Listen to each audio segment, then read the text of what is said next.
Hello दोस्तों, Excel tutorial के इस एपिसोड में आपका स्वागत है। आज की इस वीडियो में हम लोग सम इफ फार्मूला के बारे में जानेंगे। आपकी स्क्रीन पे देख रहे हैं कि ये एक रिपोर्ट क्रिएट हुआ है जो कि सम इफ फार्मूला के थ्रू किया गया है। सम इफ फार्मूला के थ्रू ये जो डेटा का रेंज है, आप देख सकते हैं ये कितना बड़ा डेटा का रेंज है।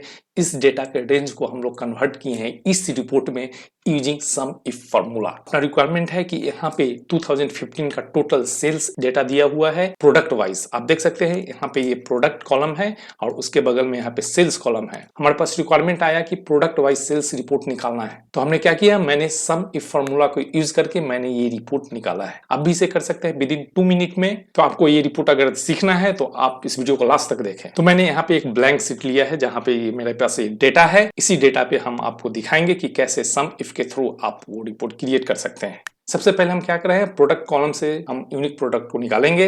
तो मैंने इस कॉलम को सिलेक्ट किया करके मैं इसे कॉपी कर रहा हूं।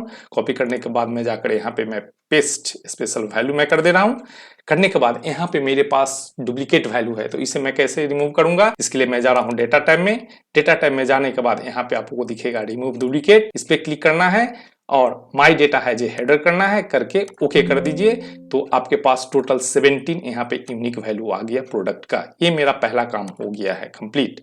अब हमें क्या करना है, हमें यहाँ पे प्रोडक्ट का टोटल सेल वैल्यू निकालना है। अगर हमें सिर्फ टोटल सम वैल्यू निकालना होता तो मैं क्या करता, सिर्फ सम फॉर्मूला डाल के मैं टोटल सेल निकाल देता। लेकिन यहाँ पे क्या है, यहाँ पे एक क्राइटेरिया है कि हमें सम वैल्यू निकालना है किसका, यहाँ पे टोटल पेपर में कितना सेल हुआ है, टोटल चेयर प्रोडक्ट में कितना सेल हुआ है। तो क्या है, यहाँ पे सम के साथ एक क्राइटेरिया ऐड हो गया है। तो चलिए इसे ही हम अभी करके आपको दिखाते हैं। तो सबसे पहले हम लोग सम इफ फार्मूला के बारे में जान लेते हैं कि उसका स्टेटमेंट कैसा होता है। सम फार्मूला में मेनली 3 पार्ट होता है। पहला पार्ट होता है रेंज। रेंज कहने का मतलब है कि आप जो क्राइटेरिया अप्लाई करेंगे उसका रेंज क्या होगा। एग्जांपल के लिए हमें प्रोडक्ट का चाहिए सम, तो मेरा क्राइटेरिया रेंज क्या हो जाएगा, प्रोडक्ट। उसके बाद है क्राइटेरिया। क्राइटेरिया क्या है, क्राइटेरिया यहाँ पे प्रोडक्ट है। एग्जाम्पल के लिए पेपर है, तो हमें पेपर जो हुआ वो क्राइटेरिया हुआ, चेयर हुआ वो क्राइटेरिया हुआ। और सम रेंज थर्ड पार्ट में आता है। सम रेंज, सम रेंज क्या है, मेरा सेल्स है, तो मेरा जो सम रेंज होगा वो सेल्स कॉलम होगा। तो इसी फार्मूला पे बेस करके हम लोग सम इफ फार्मूला लिखेंगे। तो मैं यहाँ पे क्या कर दे रहा हूँ, मैं हेडिंग पहले डाल दे रहा हूँ सेल्स। अब यहाँ पे मैं नीचे में फार्मूला डालूंगा, मैं डाला equals to SUM sum if, bracket को मैंने ओपन किया। ब्रैकेट को ओपन करने के बाद ही एक्सेल मेरे को नीचे में एक सजेशन दे रहा है। पहला ही ऑप्शन इसमें एनेबल्ड हो गया है, जो पहला पार्ट है रेंज। तो हमें यहाँ पे रेंज किसका देना है, रेंज हमें देना है जिसपे हमें क्राइटेरिया को अप्लाई करना है। तो मेरा क्राइटेरिया अप्लाई किस पे करना है, प्रोडक्ट पे। तो मैं जो प्रोडक्ट कॉलम है मैं उसको यहाँ पे सिलेक्ट करूंगा। सिलेक्ट करने के बाद मैं यहाँ पे कॉमा प्रेस करूंगा। कॉमा प्रेस करने के बाद ही आप देखेंगे यहाँ पे क्राइटेरिया बोल्ड हो चुका है, यानी कौन से क्राइटेरिया को अप्लाई करना है। तो यहाँ पे हमें क्या लेना है, पेपर। मेरा क्राइटेरिया क्या है, पेपर को सम करना है। तो मैंने पेपर को यहाँ पे सिलेक्ट किया। उसके बाद मेरे पास जो थर्ड पार्ट है वो है सम रेंज। किसका सम करवाना है, हमें सेल्स का सम करवाना है। तो मेरा सम रेंज हो जाएगा सेल्स। तो मेरा यहाँ पे तीनों पार्ट कंप्लीट हो गया। अब मैं इसे यहाँ से ब्रैकेट को क्लोज कर दे रहा हूँ।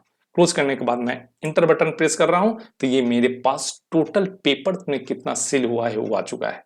अब इसे मैं क्या करूंगा, जस्ट इसको यहाँ पे मैं डबल क्लिक कर दूंगा, तो मेरे पास सेल्स का टोटल प्रोडक्ट वाइज अमाउंट यहाँ पे आ गया। तो आप देख सकते हैं कितना इजी है। अब हमें क्या करना है, हमें ये ऐसा एक चार्ट बनाना है। तो मैं क्या कर रहा हूं, मैं जाऊंगा इस डेटा को यहाँ पे सिंपल मैंने ऐसे सिलेक्ट किया। सिलेक्ट करने के बाद इंसर्ट में जाएंगे। इंसर्ट में जाने के बाद यहाँ पे चार्ट का ऑप्शन दिख रहा है, इस पे क्लिक करेंगे।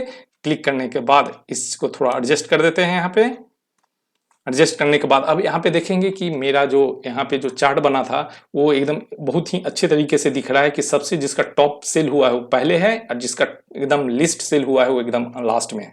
तो इसे कैसे करेंगे, तो मैंने इस टेबल को मैंने सिलेक्ट किया। सिलेक्ट करने के बाद हमें जाना है डेटा टाइप में। डेटा टाइप में जाने में सॉर्टिंग करेंगे। हम इसको सॉर्टिंग किससे करेंगे, सेल से highest to smallest, largest to smallest करेंगे। करके मैं ओके कर दे रहा हूं, तो आप देखेंगे कि यहाँ पे ये डेटा आ चुका है। तो ऐसे करके आप बहुत ही आसान तरीके से सम इफ फार्मूला को यूज करके आप एक बड़े से बड़े डेटा को कन्वर्ट कर सकते हैं मीनिंगफुल चार्ट में। तो ये देखने में भी अच्छा लग रहा है। तो उम्मीद करते हैं कि आपको सम इफ फार्मूला समझ में आ गया होगा और इसका यूज कहाँ कहाँ करते हैं ये भी समझ में आ गया है। तो अगर आपको ये वीडियो पसंद आया तो आप इस वीडियो को लाइक करें और हमारे इस चैनल को सब्सक्राइब करें। तो आज के वीडियो में इतना ही, फिर मिलते हैं अगले वीडियो में किसी नए टॉपिक के साथ। तब तक के लिए धन्यवाद।